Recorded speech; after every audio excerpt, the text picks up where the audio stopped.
there's the thing you read about where you've got these billionaires, the Koch brothers, or on the Democratic side, the Tom Steyers, who spend millions and millions and millions and evade these contribution limits on campaigns, and that's protected as a free speech right for them, right? So that's what an independent expenditure is.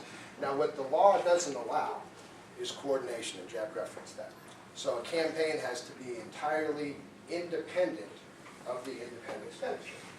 Now, what's going on in this race that's unique in all of California, it's never been done here in California before, is the Republican Party, who's supporting Jack, who's the Republican candidate, is running an independent expenditure. But it's not a separate independent expenditure, it's coordinated with the party.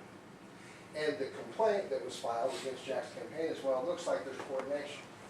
The messaging's the same, there's a lot of shared activity. Jack was in the paper numerous times from the spring through August saying he wasn't going to run for office till the Republican Party asked him to, and specifically Jim Bolte, who's the head of the Republican Party. And then more recently, there's a gentleman, I think his name is Johnny Alvarado, or Alvar, I think it's Alvarado. And I think he's Jack's campaign manager, at least that's what's identified in the newspaper.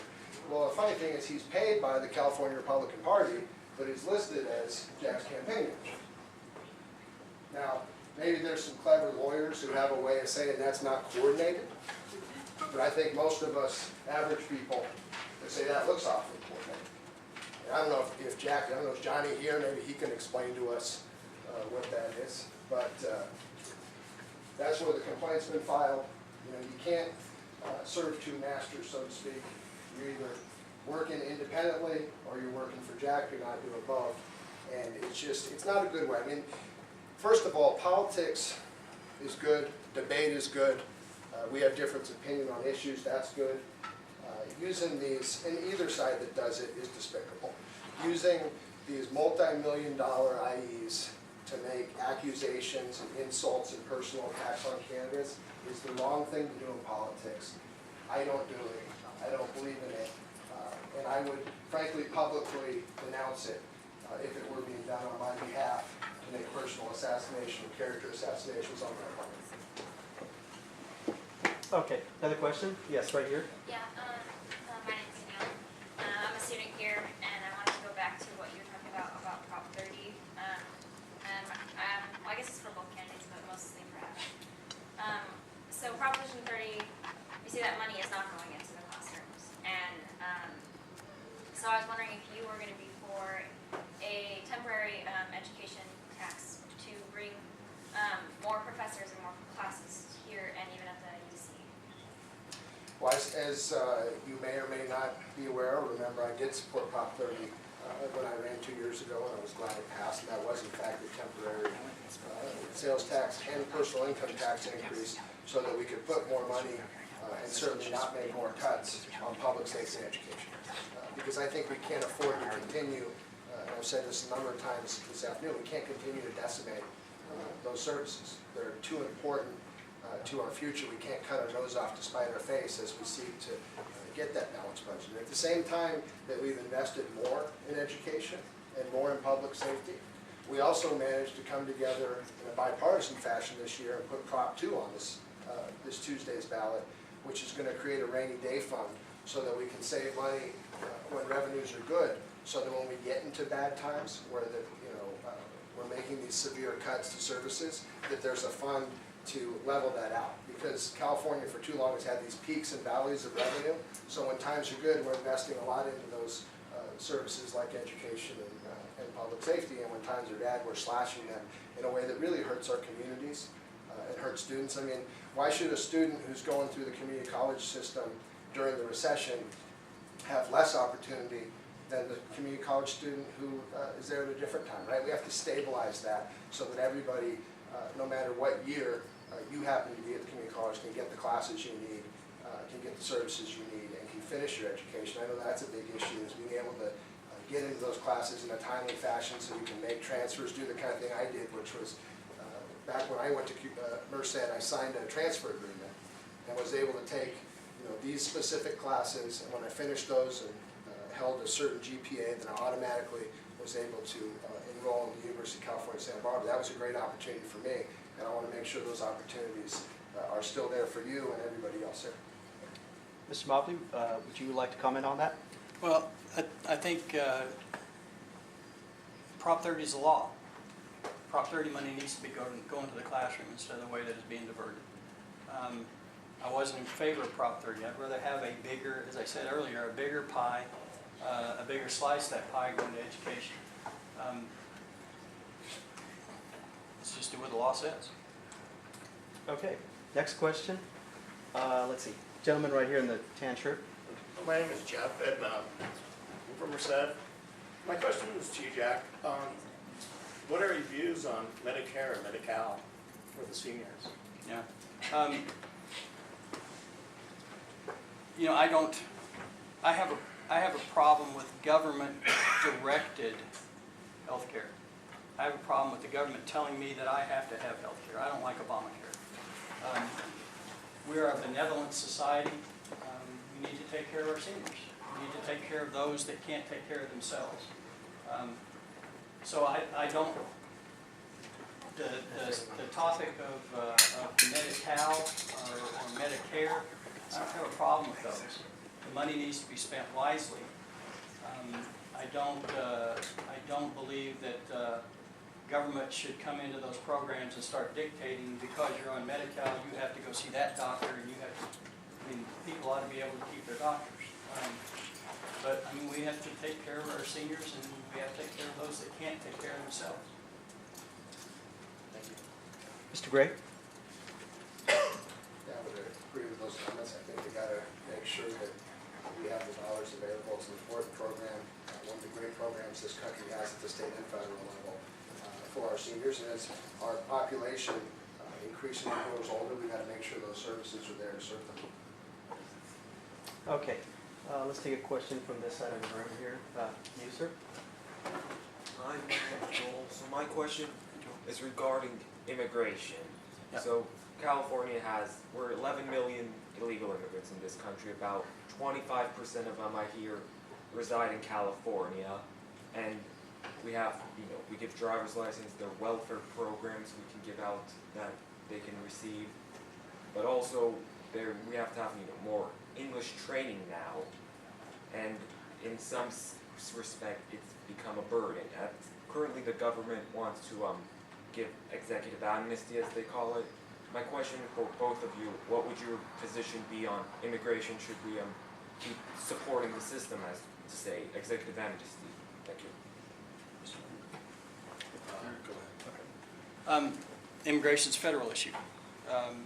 At a state level, there's really not a whole lot you can do about it, but you asked what I thought, so I'll tell you.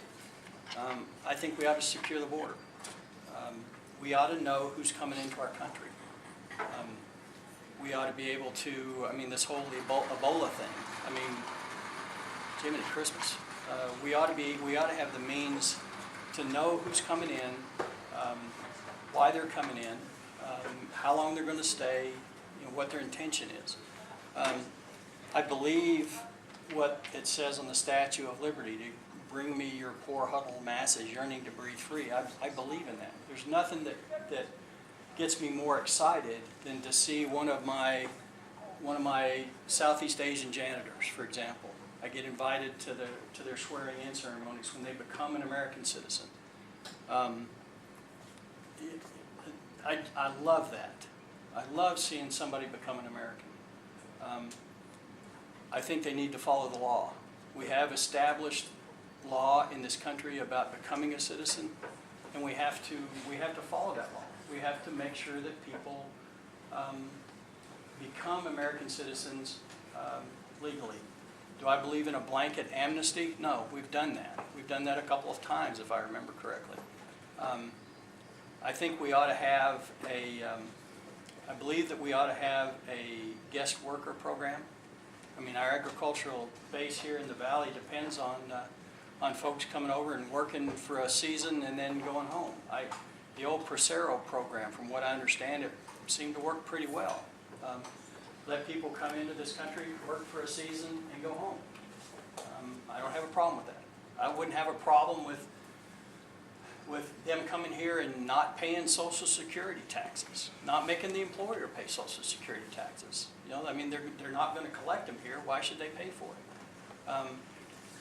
that I'll probably get some feedback from some of my colleagues about that, but I mean, I think there's all kinds of ways for people to come into this country and legally and become citizens, and nothing makes me happier to do that, but we have to have the laws in place and enforce them that would do it orderly.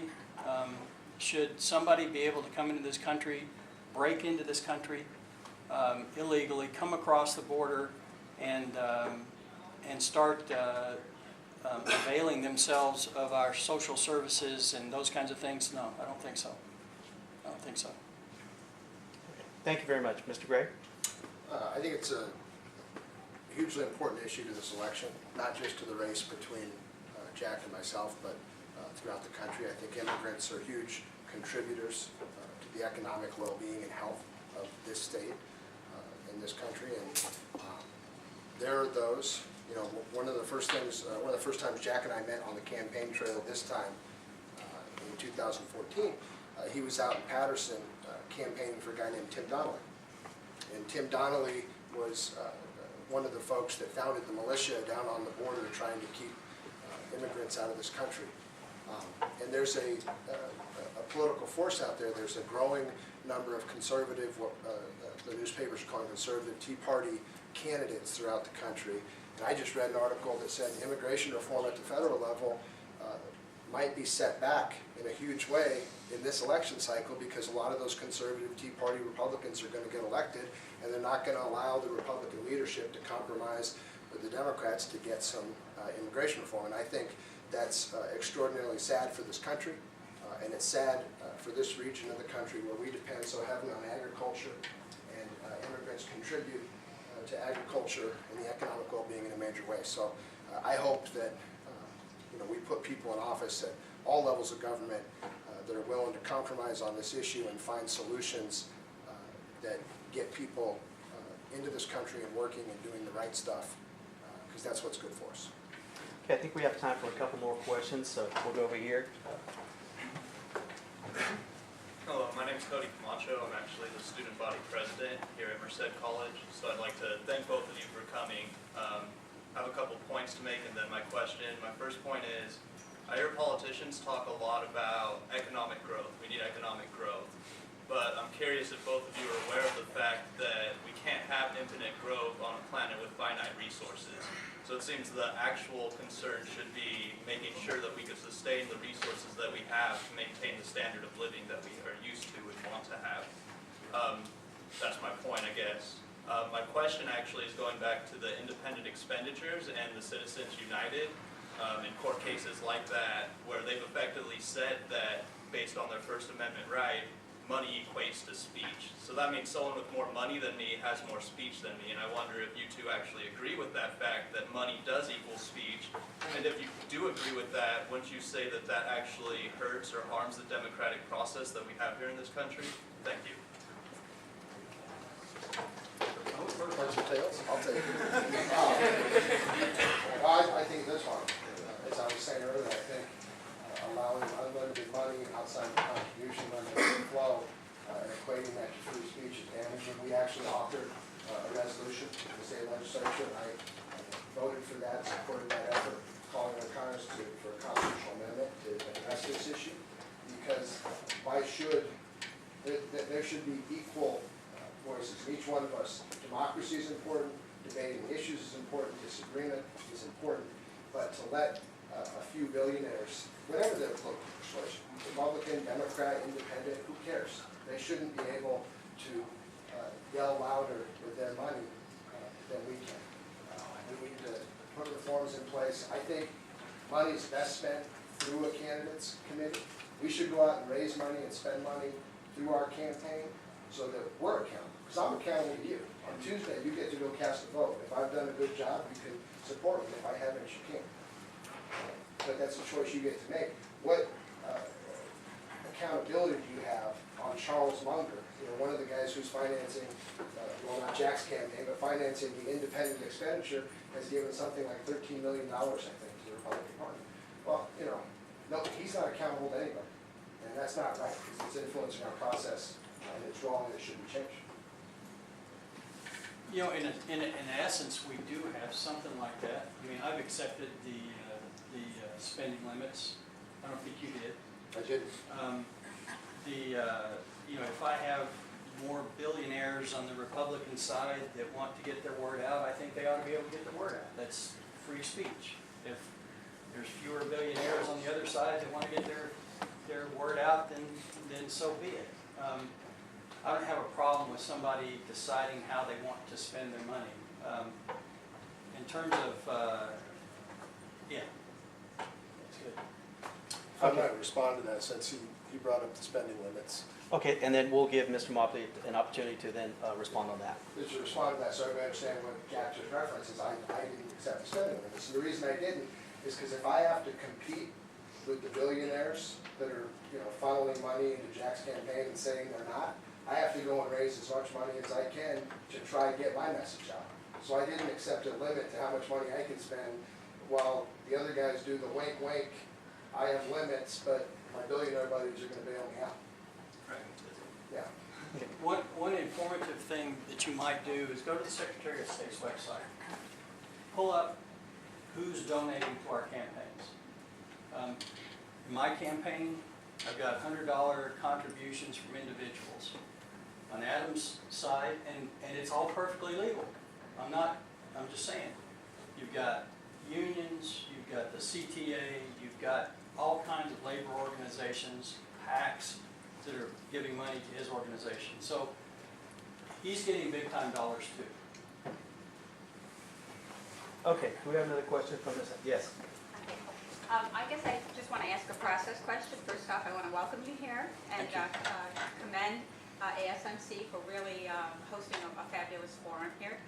My name is Sherry Davis. I'm the Director of Grants and Institutional Research here. I actually did have another question, but I'm going to hold it off because I want to ask both of you gentlemen if you have any people within the audience here that are part of your program or part of your support system, and whether or not they're here and asking questions on your behalf. So I'm going to ask that straight out to you, whether or not you have folks in the audience here And that is asking questions. asking questions. I have folks in the audience. I've got Brendan Hughes. And I guess I'm just asking. I've got Don Wilcox, Ryan Heller. You see some of my campaign Okay. volunteers up there. Yeah, but And I my mean, I wife's think some here of as those people are well. And my identified, but if mother-in-law. there are students or people that are And my posing father-in-law. as students.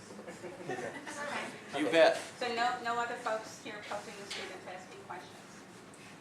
You bet I do. You bet I do. The last time I was here, I got waylaid. I walked in with my wife, and the seats were already filled with people carrying Adam Gray signs. So you bet I was prepared this time. I think it's just good information to know. Okay, thank you very much. You both have supporters in the audience Okay, thank you very much. Vanjie, do you have a question? As a Yes, student? my name is Vanjie. I'm the president of the Criminal Justice Club here on campus. And for our information, this is to both candidates, what is your position on Prop 47?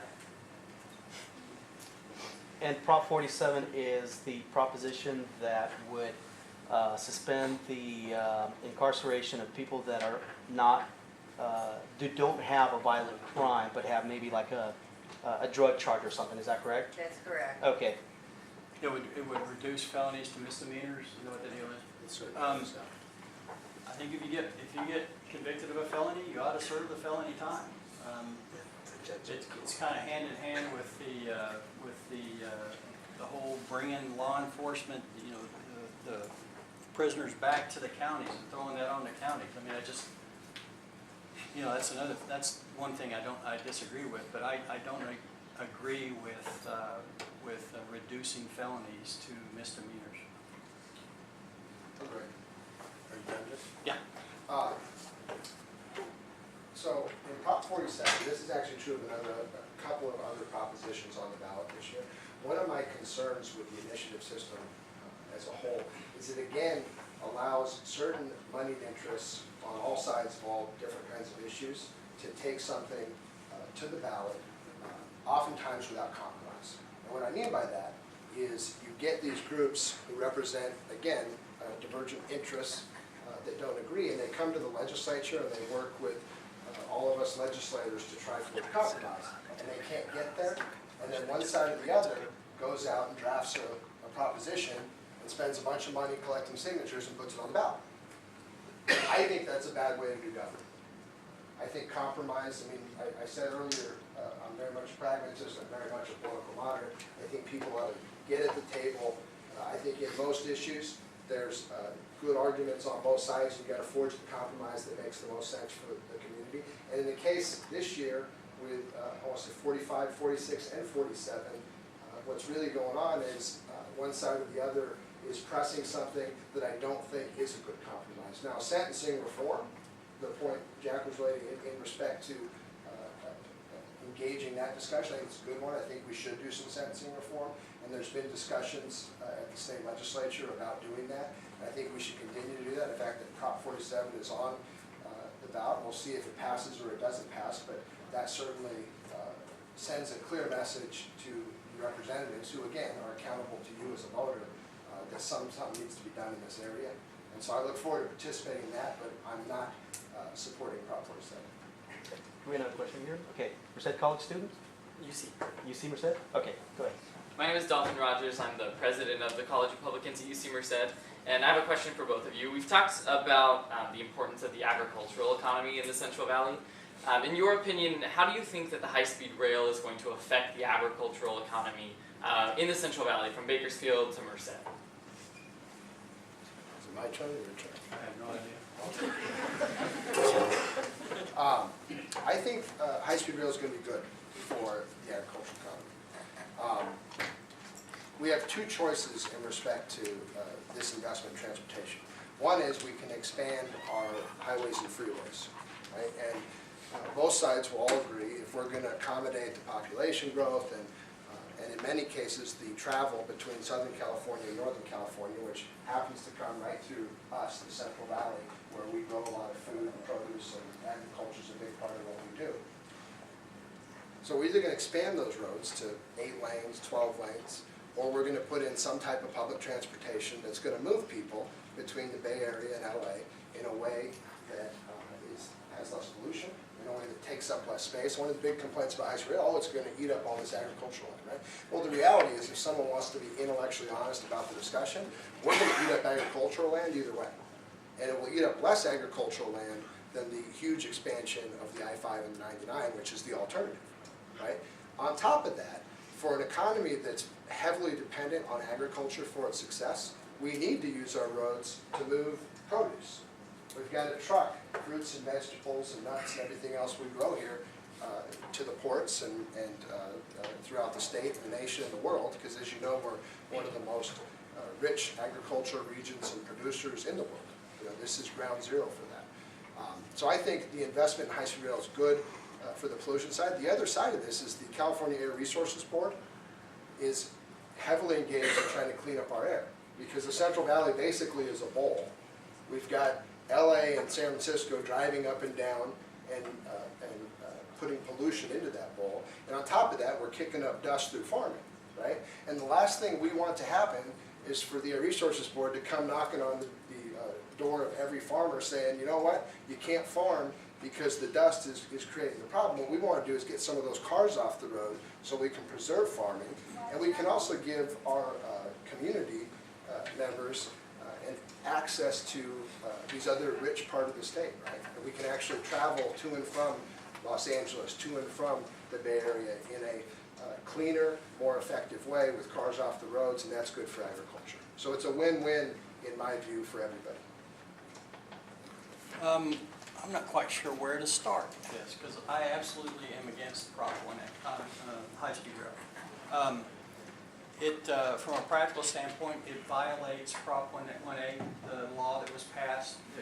So many requirements are in that measure, dealing with timing of the road, of the railroad, dealing with the ability of it to support itself, dealing with the dedicated tracks, all those kinds of things. So it violates the proposition. The costs on this have gone from, I think, $33 billion initially, and now it's somewhere in the stratosphere north of $100 billion.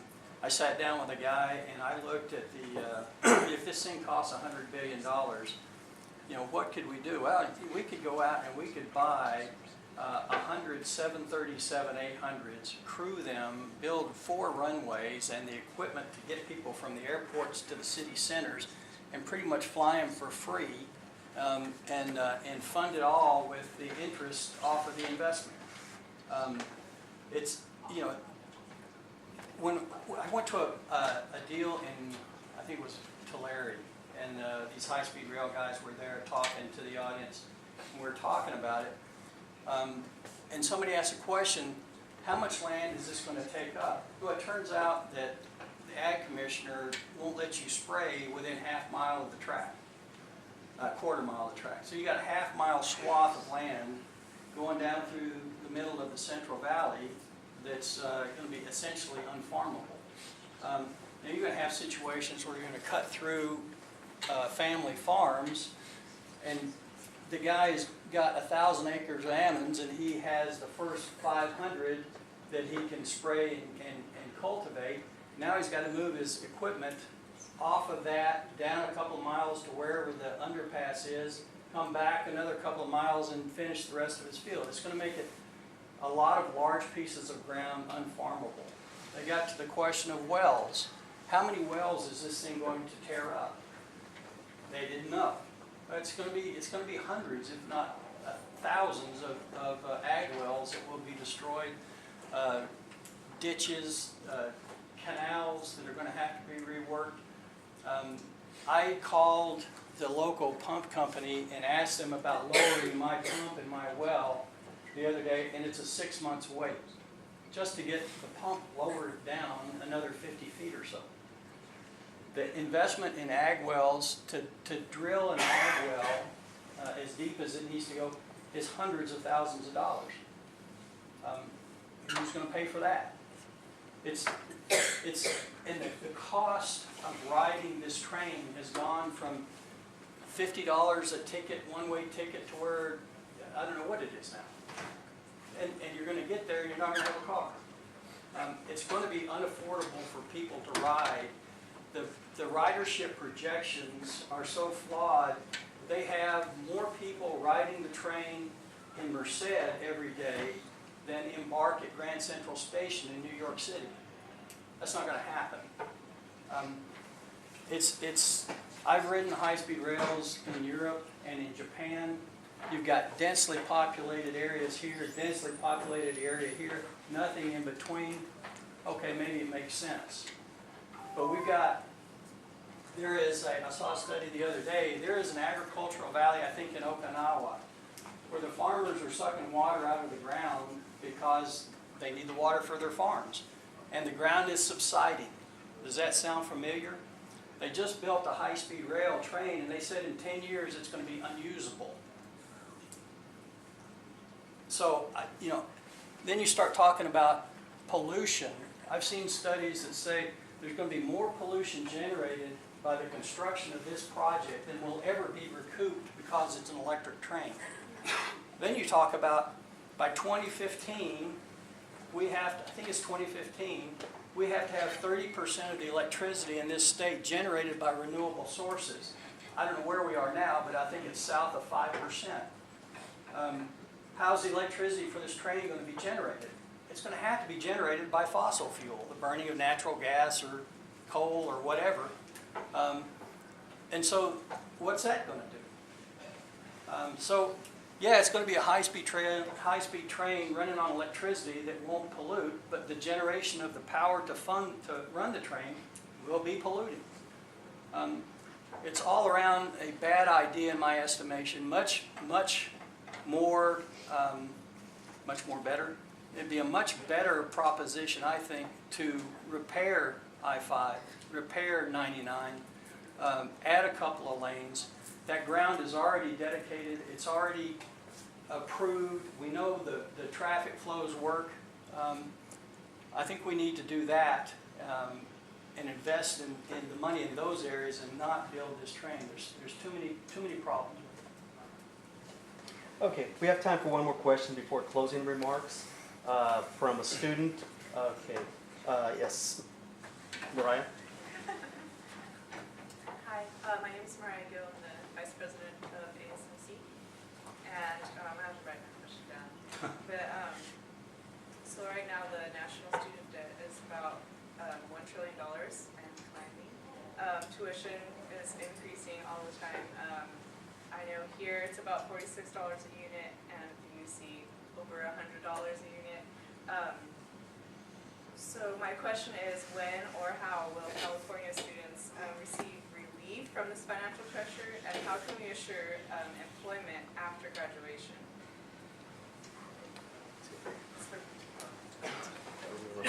How can you ensure employment after graduation? I don't, I mean, the government guaranteeing you a job? Is that what you're saying? No, I'm saying that there is a lack of jobs after students graduate, usually after you get your bachelor's. I think that the answer, is growing the economy in California, a bigger piece of the pie, to ensure that those jobs are there, to ensure that we've got, here in Merced, we're agriculture. Adam's right. We need to invest in the UC. We need to have more technical jobs. We need to have a more diverse economy in the Central Valley, so that there'll be jobs for engineers. There'll be jobs for whoever. But we need a stronger economy. We need to, part of your question was as far as the funding of the education. Prop 30, we need to spend, if it's going to be the law, we need to spend the money where it was designated to go and not teacher pensions. Spend it in the classroom. There's probably other things we can do. I talked to a UC regent one time, and she was all bent out of shape about the amount of money that the UCs are spending on bricks and mortar. Perhaps there's, thinking outside the box of, distance learning, that kind of thing. Internet, there's this thing called the internet. It's all the rage. I think it's a fad, but I mean, harness those kinds of things. There's a lot of ways to think outside the box in terms of education to bring the cost per unit down. I think the key is the economy and growing the economy here in California. Beware of politicians who tell you they're for apple pie, but they're against apples, they're against trees, they're against pie crust, and they're all for apple pies. It's just a bad deal. We need engineers, and we need to build things like the high-speed rail that's going to provide billions of dollars and lots of jobs. We need to build dams, jobs. We need to invest in the UC and the CSUs and community colleges, which both gives you the education you need to go get that good job, and also creates construction, creates activity, creates economic growth. Right? And if we're not for those things, if I'm for making tuition more affordable, but I'm against the sales tax that's going to give the money in Prop 30 to lower the tuition, then am I really for it? Right? It's easy to say what you're for when you don't get into any details of what that means. So I would just say beware of that. When you go out and make your choice of who you're going to support, not just in this election, but in others, who's out there fighting for things that are actually going to create new jobs and opportunities, who's actually fighting for things and willing to put it on the line to make sure that tuition does get reduced. It is just close to criminal that tuition has doubled and tripled and quadrupled in the last 15 to 20 years. We should be trying to do is getting back to where community colleges were almost free. That's where we should be. That's the direction we should be heading in, and it's not the direction we're heading in. That's what brought people like Mr. Mobley to California, to share in the success and the opportunity of the Golden State. So why don't we get back to that and start doing things? Do your research. We both talked about that. Do your research, understand the positions, and make sure people aren't just telling you they're for apple pie. Okay, thank you. Now, we're going to start wrapping things up, and we're going to provide each one of the candidates with 10 minutes to provide concluding statements. And at this time, Mr. Adam Gray is going to go first, and you have up to 10 minutes, so if you may start. Well, again, thank you all for investing your time this afternoon to learn more about this race, to learn more about the candidates.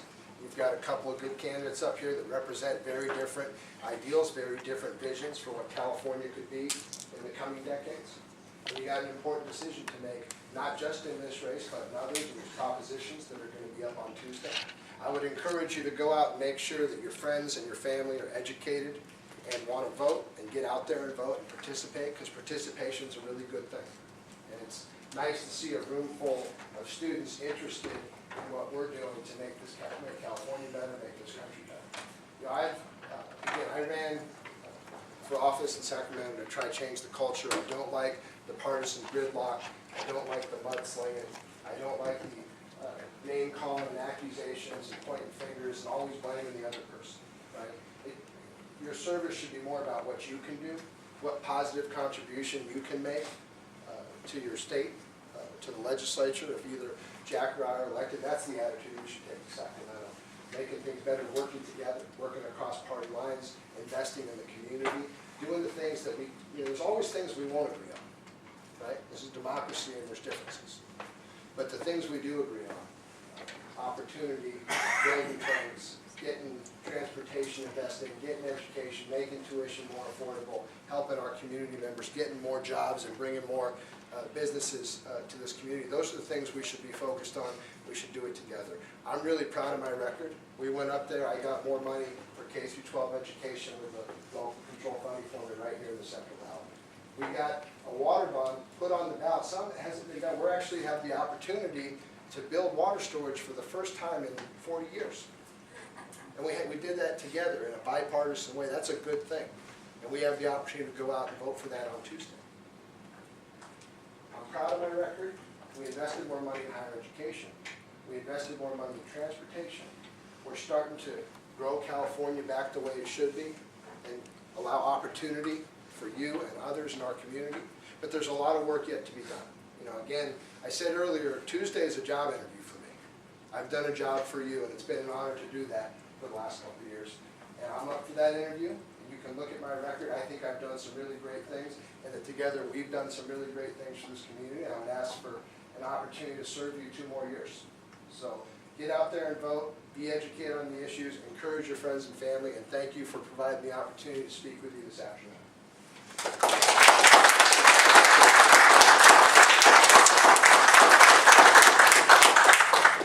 Like Adam, I appreciate the fact that you guys took the time to come here. I appreciate Adam coming here. I know he's a busy guy. It's vitally important that that you be involved, not just now, but going on. This is a critical year. We have a difference of opinion in terms of economic growth. I believe that we need a more vibrant private sector. The private sector is where the taxes are generated to fund the governmental side. Talking about building dams, building roads, those are all things that we need to be used by the private sector in their business and the citizens and all that. Those jobs are good jobs. They're good people that are employed in those jobs. They sustain their families with those jobs. But those jobs are not the same as private sector jobs. We need to increase the economic viability of the private sector here. We need to re-energize the entrepreneurial zeal that made this state and made this country what it is. In terms of bipartisan, working with the other party, working with different people, that's what I've done my whole life. I've been in the command of overseas of multinational forces, people of different religions, different backgrounds, different viewpoints, and formed them into a coalition with a unified ideal, a unified plan in my business. I counted the other day, and I think there's 12 different languages spoken in my business. Different personalities, different, in some cases, agendas. And we have been able, with my managers and my supervisors and just the workforce, to mold that into a harmonious organization. I'll commit a little bit of political suicide here and say that not all good ideas emanate from the Republican Party. I fully believe that. We have to work together. But when you have a government that's dominated by one party, we don't even need to show up. And that's not right. You miss out on the give and take if one party can just overwhelm the other party and into insignificance almost. That's not right. We don't get the best results. We don't get the best decisions. That's why in my organization, I don't want everybody that works for me to agree with me. I want people to come to me and say, Jack, you're wrong. And then we sit down and we say, okay, well, what's the deal? It says, well, we need to do this. We need to do that. You know, you're right. I was wrong. We need to do this. I'm used to doing that. I've been doing that, did it 22 years in the Air Force, and I've been doing it 24 years in my business. There's nothing I like more than to see these people. One of my managers, single mother, comes in and she says, I need a job. And she wanted to be a janitor. That's all she felt like she could do. But because she worked in that sort of an environment, now she is a manager, making a decent wage and providing for her family. She's doing more than she ever thought she could do. That's what turns my crank, is taking people like that and giving them the opportunity. I want to bring that experience to Sacramento. It's an experience, I think, that's sorely lacking up there. Somebody that has actually lived with the regulations, with the laws that are coming out of Sacramento. So anyway, I hope this Tuesday that you'll see that, you'll consider that. I would appreciate the opportunity to be that public servant in Sacramento representing you. So thank you very much.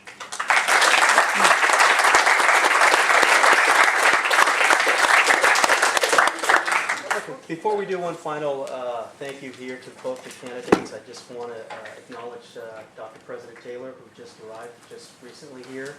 I've given him the opportunity to say something if he wishes. Oh, no, I'm just glad to see so many people here and a respectful debate. That's great. Okay, thank you very much. I want to thank both Mr. Jack Mobley and Mr. Adam Gray for taking the time out of their schedule to come in. Certainly welcome and thank you for coming in and giving us an opportunity to listen to both of your messages and helping us to make an informed decision this Tuesday. Thank you very much.